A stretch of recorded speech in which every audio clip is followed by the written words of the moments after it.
Michael, people are often afraid when they hear the words palliative care. Can you tell me why this is so? Yes, palliative care strikes fear into the hearts of most people simply because they associate it with death and dying. In other words, if they hear the words palliative care, they assume, if they are the patient themselves or if they're the relatives, they assume that death is near. And that was the case 20, 30 years ago when people were only linked into palliative care when in fact they were dying and death was just around the corner. But nowadays, palliative care has got nothing to do with how long they've got to live. Palliative care is more about the quality of their life, and people can be referred to palliative care because their illness is resulting in symptoms, whether they're physical or emotional, that are distressing and interfere with their quality of life. So that myth that palliative care equals death is far from the truth. And one of our jobs in palliative care is to try and impress upon people that referral to palliative care doesn't mean to say death is around the corner, but more that there is something that can be done to improve the symptoms related to whatever illness that is, so that they can make the most of whatever time they've got left, whether that's 1 day, 1 week, 1 month or 1 year. Is this giving them hope? Well, hope's we all depend on hope for survival in the sense that, unless there's something to look forward to, life can be pretty dismal. Now, unfortunately, with people who have got a life-limiting or a life-threatening illness, often their hope is misplaced and their hope is for survival and the disease will be overcome. And referral to palliative care often just dashes that hope because they interpret the referral to mean treatment has failed and therefore I'm going to die. We don't mislead them and suggest that what we can do will actually prolong their life. What we offer them but are mini hopes. So if it's not the hope that they can survive their illness, the hope is that they can have a better quality of life so they can make the most of whatever is left. So obviously it's important to get people thinking about what's going on, and our aim in palliative care is not only to control the physical symptoms, whether it's pain, breathlessness, or in those with dementia it might be hallucinations or delusions, but it's also to help family, and if the patient is not demented, for the patient or the resident to come to terms with what's really going on and to set mini goals, and those goals may be to be symptom-free. It may be to live long enough that they can see out another anniversary, a wedding anniversary, or the arrival of a family friend or relative, something like that. Often it's the family of a sick relative that opposes the introduction of palliative care. Are there any reasons for this? Yes. The irony is that the family don't want the word palliative care mentioned, and certainly don't want the words death and dying mentioned, because they invoke so much fear and anxiety in them. They project that onto the resident or the person with the illness and think if they feel like that, the resident or the patient will feel the same. The irony is, from my point of view, and having worked for more than 20 years in palliative care, that all people who have got a life-limiting illness and who are referred to palliative care know deep down that they're dying. And part of the reason they won't talk about it is because they don't want to upset the family or friends who they intuitively know can't talk about it or don't want to talk about it. So the irony then is that family don't want palliative care mentioned, not because it'll upset the person with the illness, but because it brings up the whole topic of death and dying, illness and whatever that means. And they need to address it just as much as the person with the illness. So it's their fear and anxiety about talking openly and honestly about what's going on. And the more they can defer that, the more comfortable they are. And so when we introduce palliative care, or when I walk into, whether it's a nursing home or a patient's home, one of the first things I'll say, please don't say you're from palliative care. And the reason is because what it'll mean for them and future discussions with their loved one. Can you tell me why doctors are sometimes reluctant to involve a palliative care approach, even though their patient is unwell? Yeah, I think we could say there are several reasons for doctors' reluctance to call in palliative care, and the most common one, I believe, is because they still work with the old model, and that is palliative care is only introduced when all else has failed and the person is dying. In other words, they see it a bit like passing on the baton.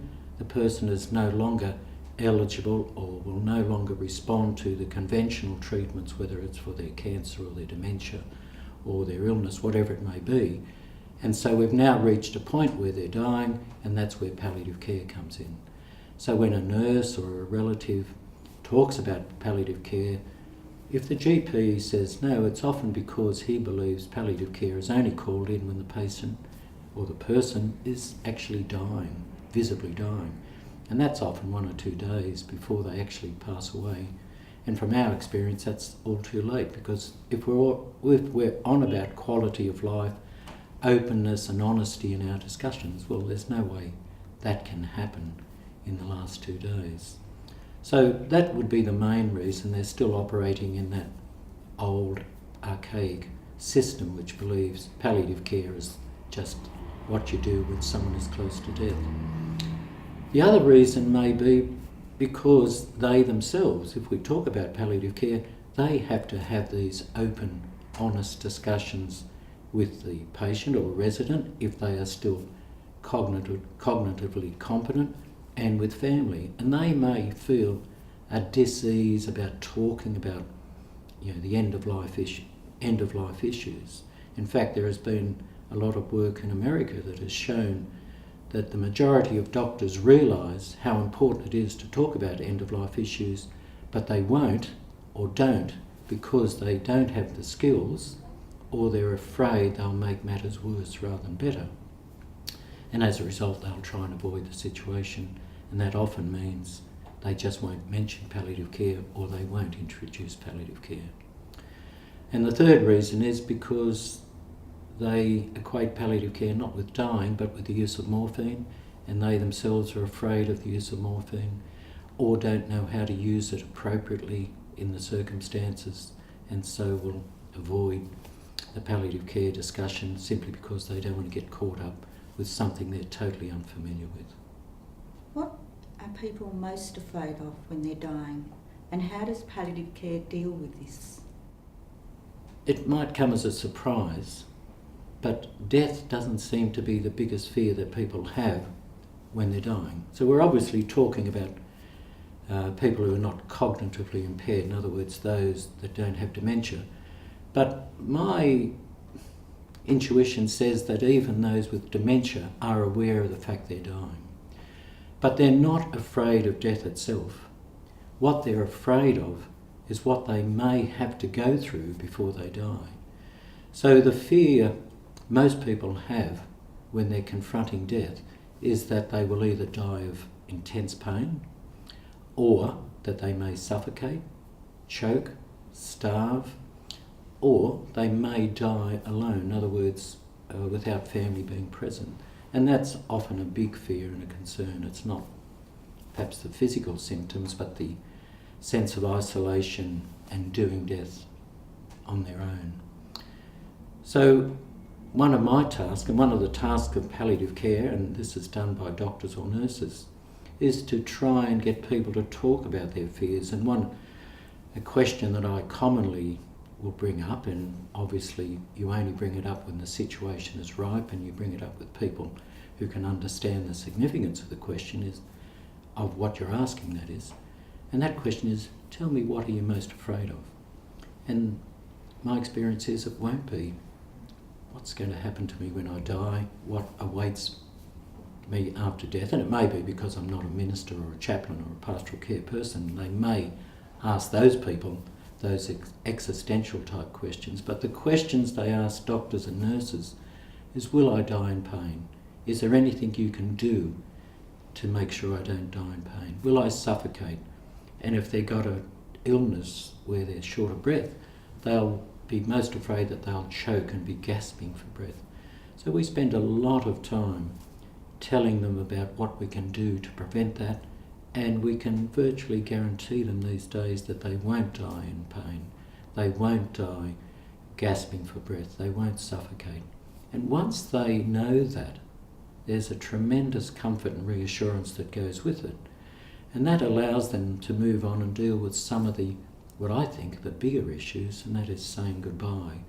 And from another perspective, how we can preserve their dignity while they're dying too, which is something we take for granted but perhaps don't look at as deeply as we should.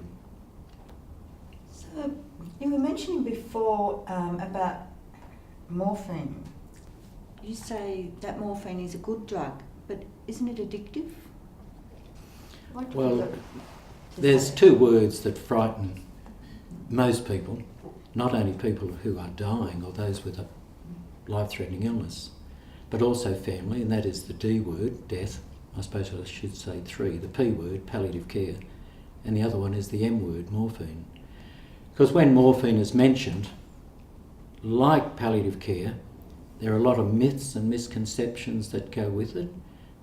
If you mention the word morphine, automatically it means to most people they're dying.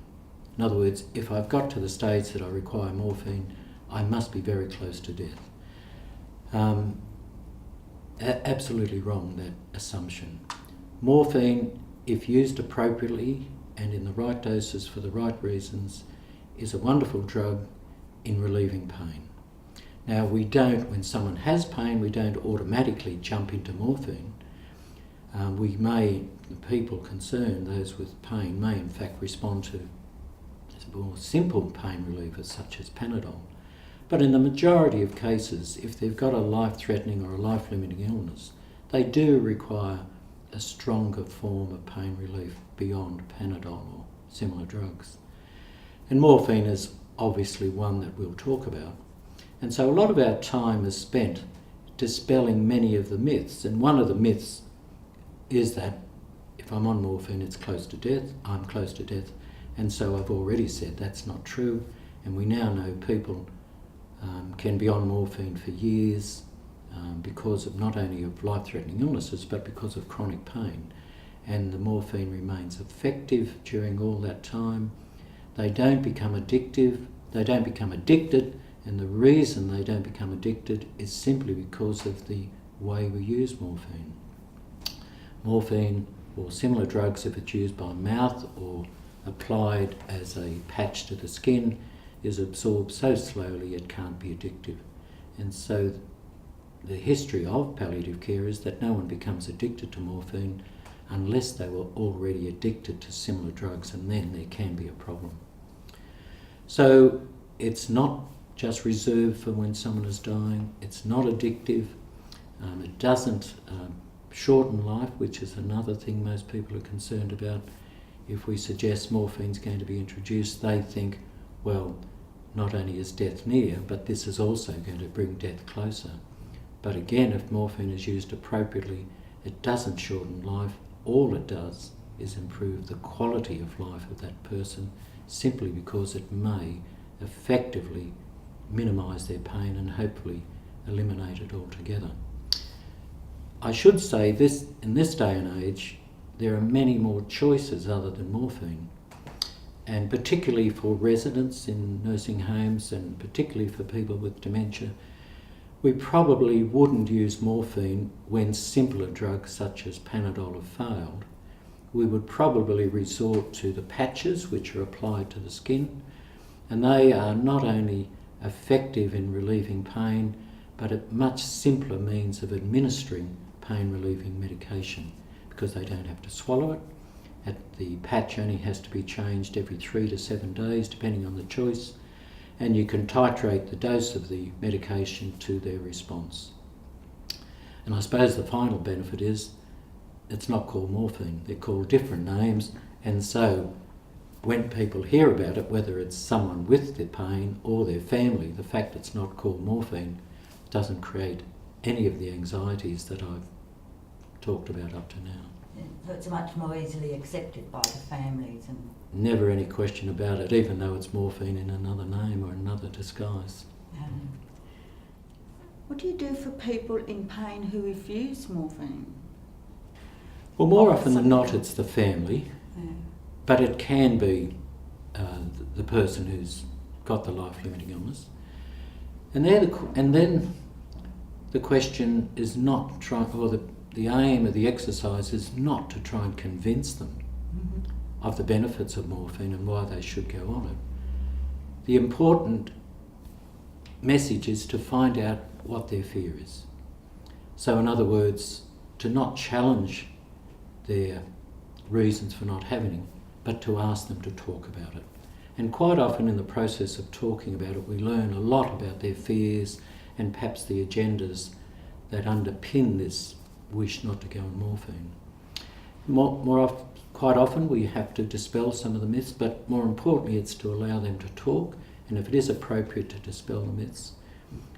I would have to say that after 20 years there'd probably only be a handful of people who, after full and adequate discussion, have still insisted they not go on morphine, but they were quite happy to go on some of these other drugs because they weren't called morphine. Yeah.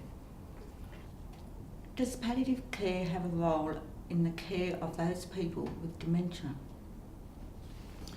Most certainly, and perhaps very importantly, simply because people with dementia have many issues that affect the quality of their life. And the difference between them and those that don't have dementia is that the people with dementia can't tell you about it. In other words, the frequency of pain, in other words, the number of people who have got dementia and pain that they can't talk about is extremely high. Perhaps about 80% of people with dementia who are so cognitively impaired that they can't talk about it actually have pain. And quite often that pain is what's causing a lot of their behavioural and emotional problems. So palliative care has a very, very important role with people who have dementia, because their problems, not only their physical problems, are just as common and just as severe as in people who've got cancer, for example. It's much more challenging and much more difficult doing the appropriate or caring for them in the appropriate way, simply because they can't tell us and we don't have that feedback from them. But through trial and error we can often improve many of the symptoms that can affect the quality of their life. But the other important issue, and something I've not spoken about, is that palliative care is not just care of physical symptoms, not just the care of the body.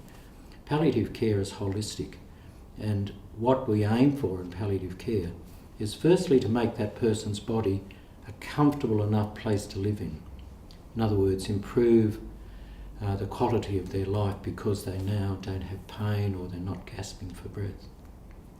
But that's when the work just begins. It doesn't stop there, because then we hopefully can deal with the emotional and spiritual and existential issues. Now, obviously in dementia, we can't deal with that, but we still have to deal with those issues in their family and close friends, so we involve them. For those that don't have a cognitive impairment, such as people with cancer or heart disease or emphysema, controlling their breathlessness, controlling their pain is the preliminary step to dealing with their fears and anxieties. And that, in other words, that's when we get onto the real business. So I think it's important to realise that palliative care doesn't just look at the physical symptoms and what we can do to control them. We look at the whole person and deal not only with their physical problem and their disease, but also how this impacts on them at an emotional and spiritual level, and how it impacts on their family. Having said that perhaps dementia people are not able to talk about their emotions, my belief is we should still deal with this in the best way possible, and often we have to take cues from family and very close friends, and if they're in a nursing home environment, from the staff who have been particularly associated with their care because they know much more about them and their responses. And not to deal with emotional and spiritual issues in dementia people simply because they don't have cognitive impairment, I believe is a cop-out. And we should find ways and means of trying to deal with this through photos, in other words, things they can recognise. Because my belief is when someone is dying, they actually go through a return journey. In other words, they retrace their life, and my experience is that they will talk about their life, and they're often, retracing their life. Now, people with dementia can do that by looking at pictures, hearing the type of music that are familiar and which they can resonate with. There was a wonderful ritual that a family did for someone that was dying. Now, this man didn't have dementia, but if he did, this ritual would have been just as effective with him, with dementia, as it was when he didn't have it. And that was, he was a train driver. So what the family did, recorded steam whistles and just played that by his bedside when he was dying and when he was unconscious, because that was a way of him reflecting on his life while he was unconscious. And what we know to be fact is that people who are unconscious are very aware, and so it's important to continue that return journey while they're in this unconscious state. And the evidence suggests that people with dementia are similarly aware when they're unconscious, and because their means of communication is by emotions and behaviour, that when they're unconscious, anything that makes an emotional connection with them can have a profound effect. So I suppose all in all, I'm trying to say that the palliation of people with dementia is very, very important, very challenging, and something that needs to be dealt with in slightly different ways compared to those that don't have dementia. To round off, I noticed at your presentations at residential aged care facilities, the question of when to begin palliative care was often raised. Could you talk about this issue, please? Well, palliative care, if we're talking about aged care facilities, really commences the day they're admitted or to that unit. And hopefully it's commenced well before that, but let's just focus on the residential aged care facility. I like to think of palliative care over 5 stages rather than just palliative care, meaning the same type of treatment right from admission to the time they die. But if we look at it over these 5 stages, it becomes, I think, easier to introduce. In other words, it's less confronting when people are talking to families, and it makes the palliative care makes more sense when we look at it in stages. And the first stage is thinking about the illness and how that person would like to be cared for and treated once they're in that aged care facility. What that comes down to is an advanced care directive. In other words, if they're able to participate in the discussion about how they would like to be cared for from here on in, then they should participate in that, and they complete an advanced care plan stating not only how they want to be treated but where they want to be treated. Now, if we've got someone with dementia, obviously the family and next of kin would, if an advanced care directive hasn't already been formulated, that they would actually get involved in those discussions and complete that plan. So really, the first stage is just looking at the current situation and the future about how we would like to deliver care. The second stage is looking at quality of life, how we can improve this person's quality of life so they can enjoy whatever time they've got left, hopefully free of pain and distress from other symptoms. So we're looking at essentially symptom control. Have they got pain, and if so, what's the best way of treating it?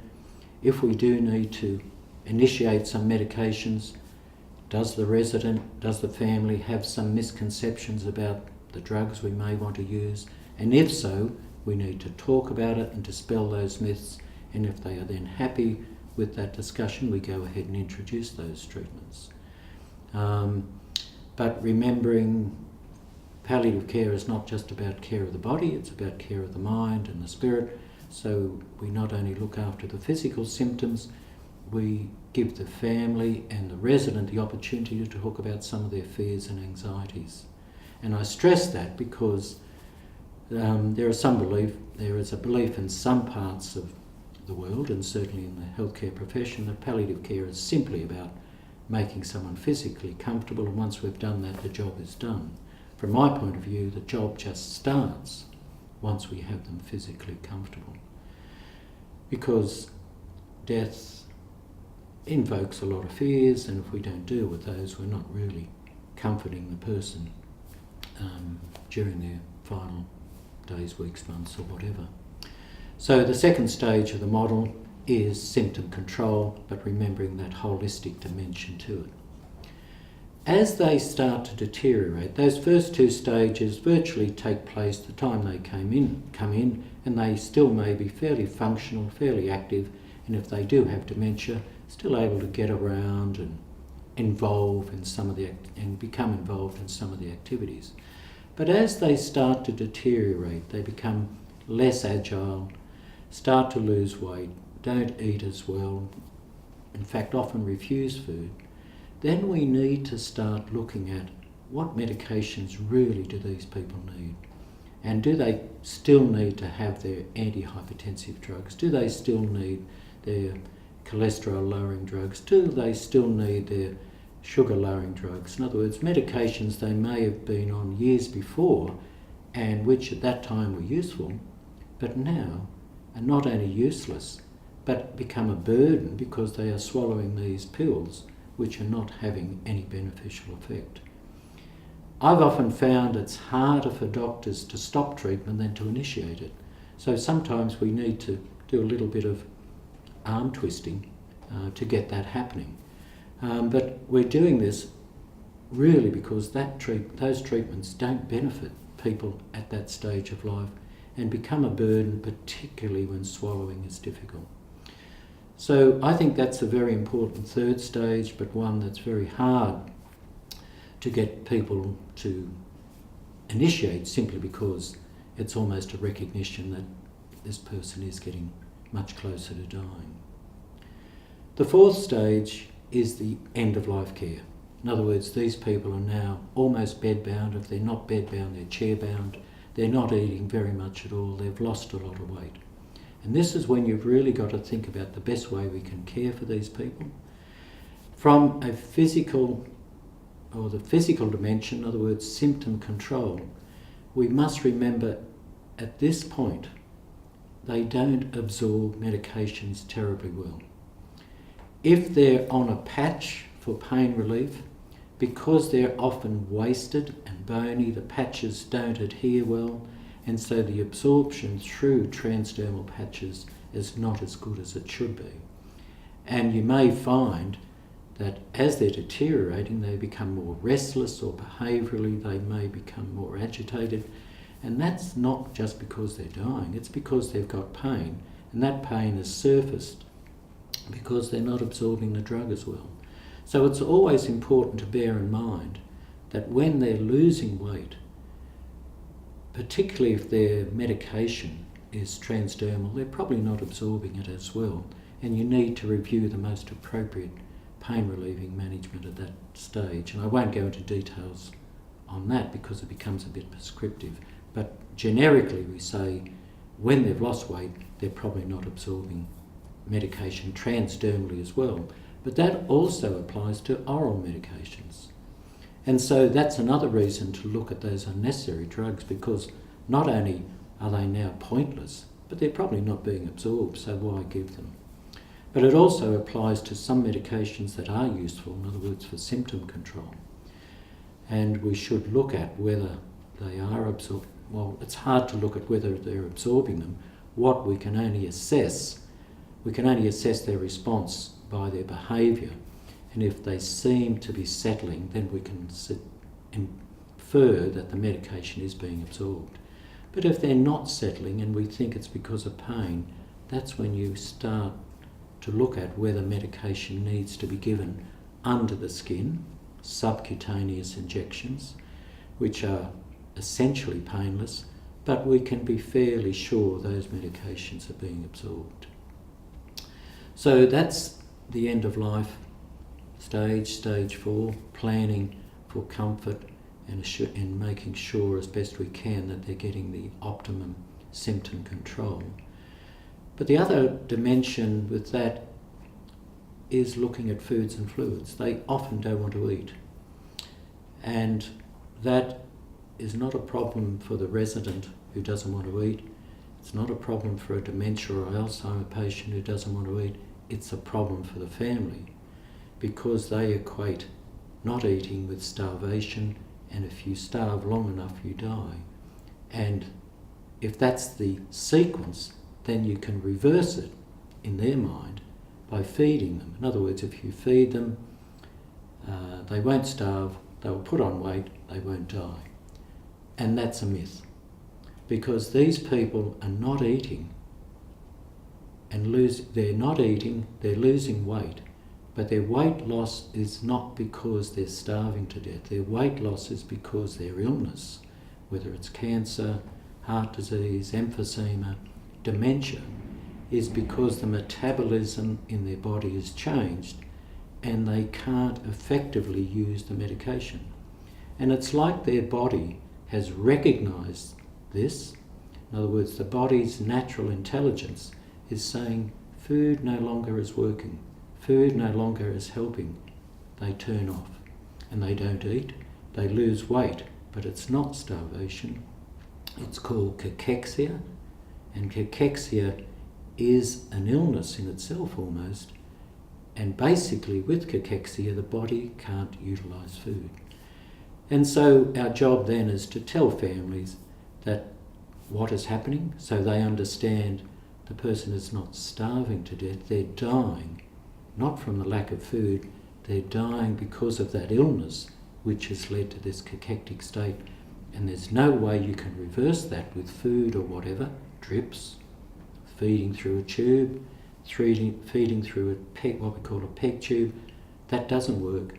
That food, whichever way it goes in, is not going to be absorbed, won't result in weight going up, won't prolong life.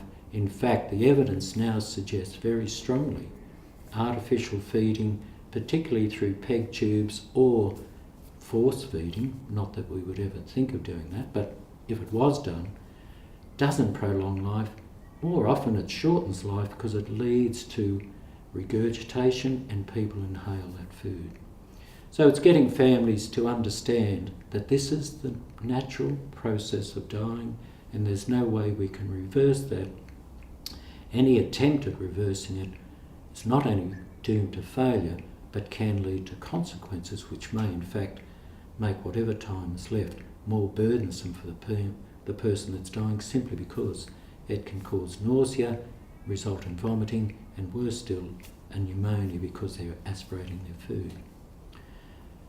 So families, I find, generally can understand that, but they have great difficulty with the fact that their loved one is not drinking because they know what it's like not to drink. They get excessively thirsty, and they've come from a model of care when someone can no longer drink, they automatically get a drip.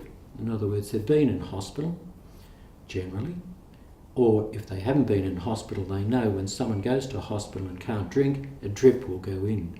So when the resident in a nursing home can no longer drink, the family become concerned about the possibility of dehydration and they will die of thirst. And the question which is implicit, or they may ask, why aren't you giving them fluids through the vein? The truth is, fluids can't be utilised when someone is close to death, just as foods can't be utilised. And what will happen, any fluids that you give them, either by forcing it, which as I said we wouldn't do, but through a drip into a vein or under the skin, just seeps out into the tissues and is not utilised. Not only that, but the fluids we give that way doesn't relieve the only significant problem associated with not drinking, and that is thirst. The only thing that will improve thirst in people who can no longer drink and who are dying is to keep their mouth moist. And so we can encourage them to do that by, if the family still, if the person concerned, whether they've got dementia or not, can still sip fluids, encourage them to sip fluids. If they can't do that, to just encourage them to do what we call mouth care. In other words, moisten a swab and just to moisten their tongue and their lips with that swab. That to me is so important, not only because it relieves the thirst that's associated with not drinking, but it gets the family involved in caring for their loved one. In other words, they no longer feel helpless, and it's that helplessness around death which causes family members a lot of angst. And if they can become involved in delivering care, in this case the simple task of moistening a swab and then running that moist swab around the mouth, they're not only helping with the thirst of that person that's dying, but they're actively participating in the care of the person they love. And that has enormous benefits for them at that immediate moment, but also in their subsequent grief. And it's been found that the more relatives can participate in delivering care, the less complicated, protracted and severe their grief will be. So that's stage 4, which is the end-of-life care, withdrawing drugs, giving the most appropriate drugs to make sure they're comfortable, dealing with the issues of food and fluids. And hopefully, having done that and progressing through that model of palliative care, the person will die not only free of pain, but will die a dignified death, which is what we all hope for. And the family have become an active part in the care, and so when we get to stage 5, which is the bereavement stage, in other words, we're now dealing with the care of family, that grief, we would hope, has been appeased somewhat because family have understood right from the word go what we've been doing. Palliative care has been introduced to make this person's life more comfortable, give them better quality of life while they're alive, and when they're dying, to give them a peaceful, comfortable death, hopefully free of suffering and certainly with dignity. And the experience is people's memory of the last hour of someone's life is the principal factor that influences their grief. So no matter what's happened in the previous months or years, if those last hours have been done as well as possible and the family have been involved, that's what determines the grief that they will experience. Sure, there's going to be a lot of sadness and grief and some suffering that goes with it, but that's normal. They will have a normal grieving process simply because they've understood, they've been informed, the misconceptions have been dealt with, they've been empowered, they've participated in care, and they can reflect back on that and said, not only did mum, dad, or whoever die hopefully pain-free and with dignity, but we contributed to that. That is our gift to the person we've loved, and hopefully that goes a long way in helping them deal with their grief. And that bereavement phase is the final phase of the palliative care model, and you can see how that depends very much on how well the previous 4 stages have been done. Thank you very much, Michael.